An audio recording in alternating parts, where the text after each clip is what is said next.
Bonjour à tous et à toutes, j'espère que vous allez bien. Aujourd'hui on part sur les traces d'un roi de Portugal, largement méconnu en France, Dinis Ier. Mais nous allons nous pencher sur un aspect de son long règne qui a duré 45 ans, à savoir celui de protecteur des Templiers. L'histoire du Portugal est profondément entrelacée avec l'ordre des Templiers, fondé en 1119 par Hugues de Payne, et ses 8 compagnons, dont le portugais Arnaldo da Rocha et Godfrey de Saint-Omer. Cet ordre militaire était dédié à la protection des lieux saints en Palestine. Mais au moment de sa chute et de l'arrestation de ses membres, le Portugal devient terre d'asile pour les chevaliers contre le roi de France et le pape. Vous voulez en savoir plus sur le protecteur des Templiers? Venez avec moi. En 1128, le pape Honorius II, à la demande de Saint Bernard de Clairvaux, a confirmé l'ordre des Templiers, lui accordant ainsi une reconnaissance officielle. Saint Bernard, fervent défenseur de l'ordre, a rédigé les règles qui ont été approuvées au Concile de Troyes en 1128, insufflant son esprit à cette confrérie de moines chevaliers qui ont pour mission de défendre la Terre Sainte.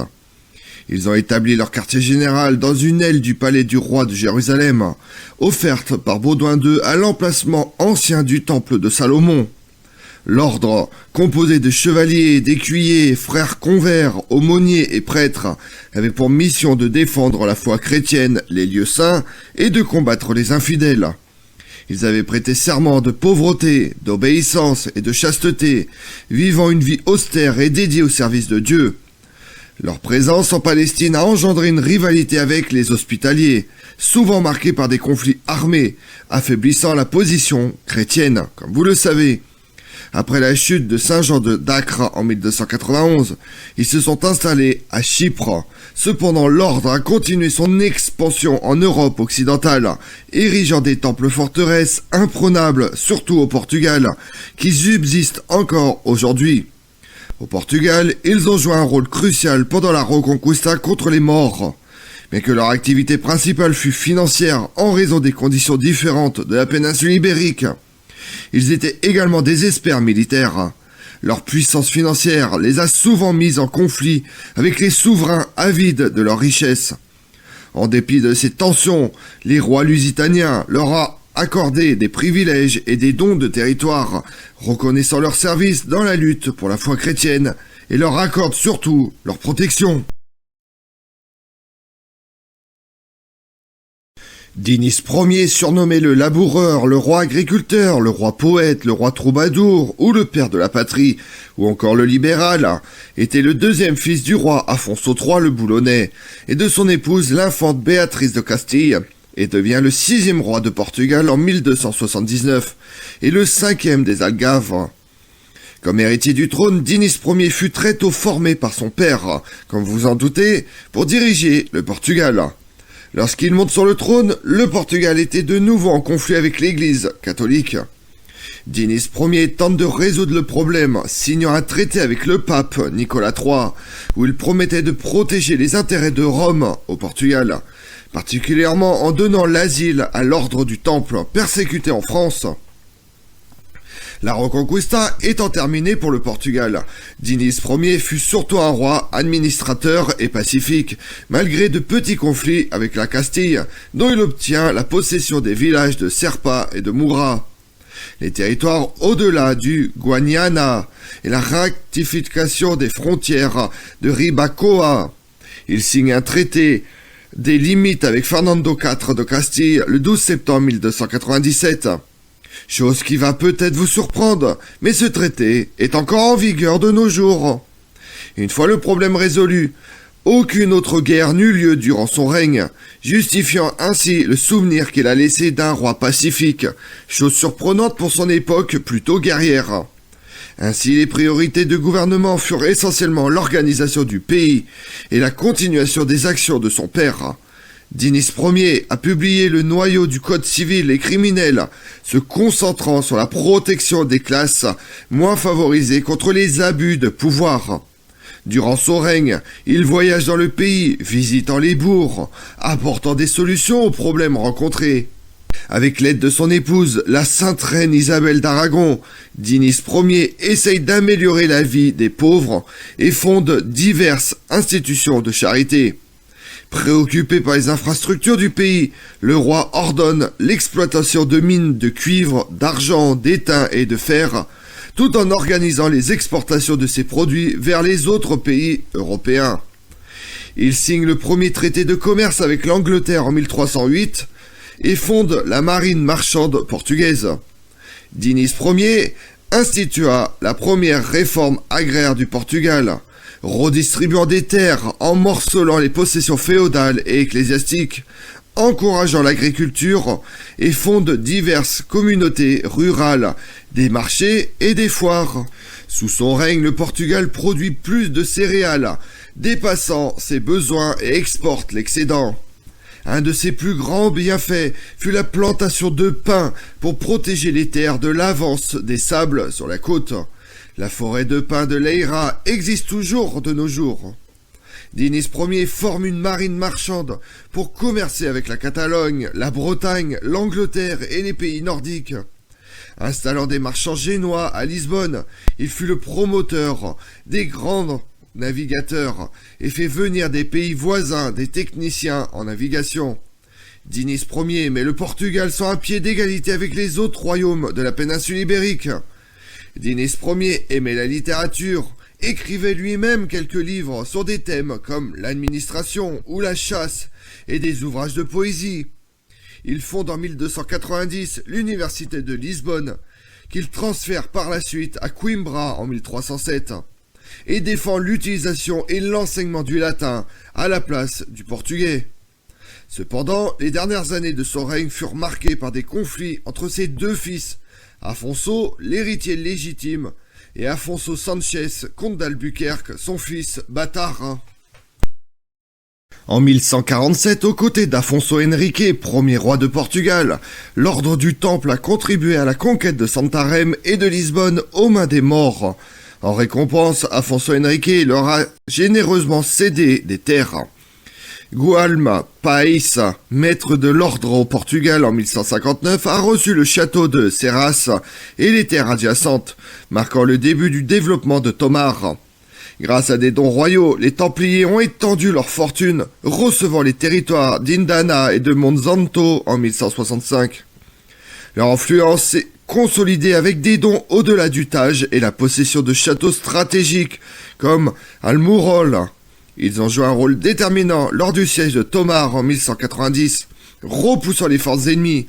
Les Templiers ont assuré la conquête de la ligne du Mandengo jusqu'au Tage, garantissant la sécurité du territoire portugais, en favorisant la colonisation des régions qu'ils défendaient. Ainsi leur héritage perdure dans les forteresses et les terres qu'ils ont léguées au Portugal. Les chevaliers du Temple, après la chute d'Acre, dernier bastion chrétien du Levant, reviennent à l'ouest. Les commanderies de cet ordre avaient accumulé des richesses diverses. Administrateurs des fonds destinés aux croisades, ils deviennent les premiers banquiers des rois, et peut-être l'une des plus grandes puissances financières du Moyen-Âge. Philippe IV le Bel, roi de France, venait de gagner un duel entre le pouvoir civil et le pouvoir ecclésiastique, et se retrouve endetté avec les nombreuses dépenses qu'il effectuait, et qui furent possibles grâce aux emprunts que lui accordait l'ordre des Templiers. N'étant pas en mesure de payer la dette, il met en place un plan pour faire tomber l'ordre et ainsi rassembler pour lui-même tous les trésors et biens que les Templiers avaient accumulés. Ainsi, son chancelier Guillaume de Nogaret rédige toutes les accusations portées contre l'ordre et lui attribue divers crimes. Le 13 octobre 1307, Philippe le Bel arrête une grande partie des Templiers. Pour obtenir le soutien de l'Église, il trouve le moyen d'élever à la fonction pontificale quelqu'un de sa confiance, un Français, qui prend le nom de Clément V, qui devient le premier pape à siéger à Avignon. Pour être plus maniable et disponible pour obéir à la volonté de Philippe IV, Clément V ordonne donc à tous les royaumes où résident les Templiers de procéder à la confiscation de leurs biens et à la condamnation de chacun de leurs membres. Dinis Ier reçut cet ordre, et comme les autres royaumes, il doit obéir. Ses agents occupent les forteresses appartenant aux Templiers. Cependant, les membres de l'ordre ont eu le temps de fuir. En 1309, Dinis Ier confisque officiellement leurs biens, rendant tous ces biens à la couronne, car les monarques de la péninsule ibérique avaient obtenu une exception qui exigeait que tous les biens des Templiers soient remis à l'ordre des Hospitaliers.